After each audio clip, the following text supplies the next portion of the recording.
Problemet e zemrës tek të rinjt po kthehen gjithnjë më shumë në një shqetësim serioz. Nuk mungojnë as raste të cilat shpesh për një ataku kardiak fatkeqësisht kanë përfunduar në fatalitete.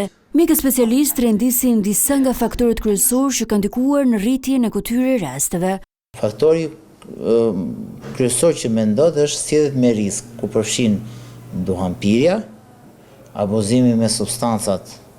Pavarësisht që njeriu mund të jetë i shëruar pra në moshë të re, pra ekspozimi nga substanca, ku ndoshta janë substanca që ne i kuptojmë, flasim drogat e ndryshme, por mund të jenë edhe substanca që merren nëpërmjet industrisë ushqimore, pra përzierës, konservant apo substanca të tjera që njeriu ndoshta nga mënyra moderne të ushqyerit i merr dhe nuk i kupton sedentare, kufizimi, aktiviteti fizik, ushqyeri i keq, marrja në mënyrë të pavullnetshme shumë substanca që janë të shtuara në ushqim, që nuk kanë qenë në dietat e mëparshme.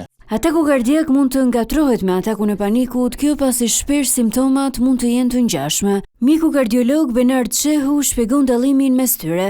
Një atak kardiak është ndonjëherë të menjëhershme, brenda, domethënë në një atak kardiak ne kemi këshillojmë midis kohës nga diagnostikimi deri në kohën e ndërhyrjes mos i kaloj maksimum që s'do të kaloj 6 orë. Po flasim ne zakonisht që bën brenda 1 orë gjysmë, sepse duhet priten edhe analizat, kurse një atak paniku asnjë nga këto gjëra nuk ndodh. Kjo nuk do të thotë që një njeri si ka shpeshherë atake paniku, njëherë mund mos bëj një atak të vërtetë.